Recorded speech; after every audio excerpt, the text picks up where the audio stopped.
Nós e tudo que nos rodeia estamos expostos à radiação. Em nosso planeta está presente na atmosfera, no solo e nas rochas. É o fenômeno da radioatividade que produz a energia que aquece o núcleo da Terra. Há elementos radioativos em alimentos, como a banana, e em objetos da vida cotidiana, como as fibras sintéticas da sua roupa e os números que brilham no seu relógio. Mas por que essa radiação não costuma nos afetar? E o que significou para a humanidade descobri-la e usá-la? A radiação é energia viajando de um ponto a outro, como os raios do Sol. Há 14 bilhões de anos, o Big Bang criou as condições para a formação das estrelas e, depois, do nosso sistema solar. Nesse processo foram produzidos os elementos radioativos que existem naturalmente no nosso planeta. Isso significa que há uma certa quantidade de material radioativo em tudo. Por exemplo, estamos expostos à radiação que sai do gás radônio encontrado na superfície da Terra. E quanto mais alto estivermos em relação ao nível do mar, mais nos afeta a radiação dos raios cósmicos. E na nossa própria corrente sanguínea temos átomos de potássio 40, um primo radioativo do potássio. Isso tudo não nos faz mal porque evoluímos para conviver com a exposição a baixas doses de radiação. Só nos afetam doses relativamente altas. No entanto, descobrir como podíamos usá-la para melhorar nossas vidas foi toda uma revolução, que começou com um acidente. Em 1895, o físico alemão Wilhelm Röntgen descobriu acidentalmente um tipo de raio misterioso que conseguia atravessar quase todas as substâncias menos ossos e outros objetos sólidos. Esses sólidos eram projetados em um filme usado no experimento. Ele os chamou de raios-X porque não sabia exatamente que fenômeno os originava. Pouco depois, o francês Henri Becquerel descobriu que o urânio produzia um tipo de radiação espontânea que se parecia com os raios-X. No entanto, ele nunca conseguiu explicar a natureza dessa radiação, até que chegou Marie Curie. Em 1898, a física e matemática polonesa decidiu pesquisar o fenômeno em um pequeno laboratório em Paris, mesmo sem ter bolsa, salário ou filiação a uma instituição. Seu marido, o físico Pierre Curie, se uniu a ela na empreitada. Juntos, eles descobriram o polônio e o rádio, dois novos elementos que emitiam milhões de vezes mais radiação do que o urânio. Eles chamaram essa emissão espontânea de radiação de radioatividade e descobriram que ela era, na verdade, uma propriedade do átomo. Para entender isso, vamos mergulhar na composição do átomo. Os átomos têm um núcleo formado por prótons e nêutrons e orbitado por partículas menores, os elétrons. Os prótons têm carga elétrica positiva, os elétrons carga negativa e os nêutrons não têm carga. A quantidade de prótons, nêutrons e elétrons do átomo é o que determina sua natureza. Dois átomos com a mesma quantidade de prótons são o mesmo elemento, mas se tem quantidades diferentes de nêutrons, são isótopos desse elemento. Por exemplo, o hidrogênio é o átomo mais simples que conhecemos na tabela periódica, com apenas um próton e um elétron. Mas se adicionamos um nêutron a esse átomo, ele se transforma em deutério, um isótopo do hidrogênio que tem suas mesmas propriedades químicas, mas uma massa diferente. Todos os elementos da tabela periódica têm isótopos. Alguns deles são estáveis, ou seja, conseguem manter a estrutura do seu núcleo. Tanto o hidrogênio como o deutério são eletricamente neutros, porque as cargas do seu próton e de seu elétron se anulam.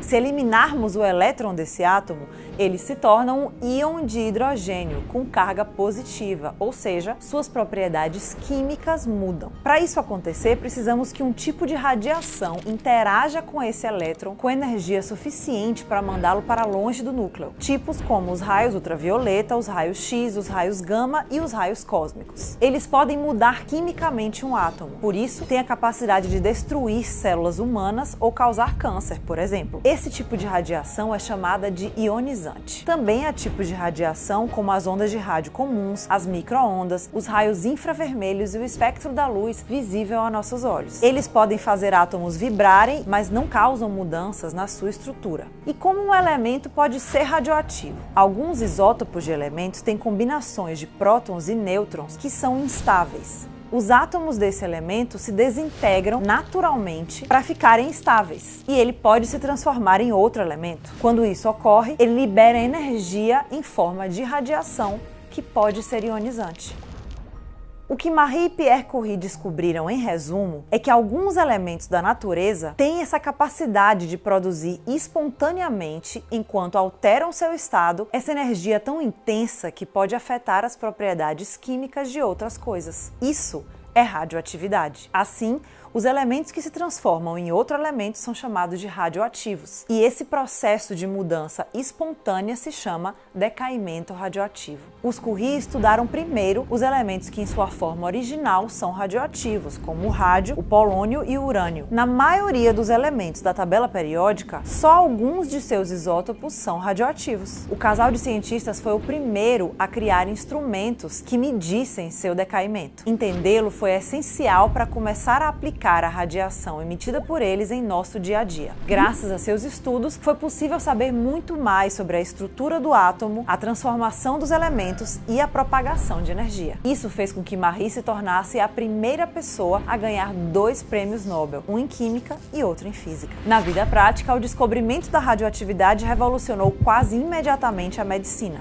Na Primeira Guerra Mundial, a própria Marie Curie e sua filha Irene criaram um aparelho de radiografias portátil. Isso salvou vidas e ajudou a popularizar os raios-x. Hoje em dia, graças a seus descobrimentos, sabemos que a radiação emitida pelos elementos radioativos pode ser usada para detectar o câncer ou doenças inflamatórias e neurológicas. Desde os anos 20, também usamos radiação para tratar certos tipos de câncer, seja aplicando-a de forma externa, inserindo ou injetando isótopos radioativos em nosso corpo para destruir as células cancerígenas. Durante muitos anos, no entanto, os cientistas não sabiam exatamente o dano que poderiam causar as altas doses ou contato direto com fontes radioativas. As propriedades da radiação de alterar a estrutura dos átomos podem afetar os tecidos saudáveis do nosso corpo. A própria Marie Curie morreu em 1934, aos 66 anos, de uma rara doença que afeta a medula óssea, provavelmente por causa da sua exposição à radiação, sem as técnicas de proteção que temos agora. Por isso, mais de 60 anos depois de sua morte, os restos de Marie e Pierre Curie foram transferidos a caixões de chumbo na França. E até hoje seus cadernos só podem ser consultados usando proteção. Desde o descobrimento da radioatividade, nosso principal desafio é como usá-la de maneira segura e responsável. Alguns consideram a energia nuclear como uma das melhores alternativas aos combustíveis fósseis, mas ela também é uma das mais polêmicas por causa do manejo dos resíduos radioativos produzidos no processo. As plantas nucleares também não estão livres de riscos, como se viu no acidente de Chernobyl nos anos 80 ou mais recentemente em Fukushima, no Japão. Mas o maior acidente radioativo da história, fora de uma usina nuclear, ocorreu em uma clínica abandonada em Goiânia, no Brasil, quando 2 catadores de um ferro velho retiraram uma cápsula com quase 20 gramas de césio-137 de um aparelho de radioterapia. A exposição à radiação contaminou 249 pessoas e deixou 14 gravemente feridas. 4 morreram nas semanas seguintes. Mas a Associação de Vítimas do Césio-137 acredita que mais pessoas podem ter sido afetadas pela radiação. Para muitos, as bombas de Hiroshima e Nagasaki são o legado mais terrível do avanço científico causado pelo descobrimento da radioatividade. Marie Curie acreditava que, uma vez compreendida, a radioatividade só poderia trazer benefícios para a sociedade.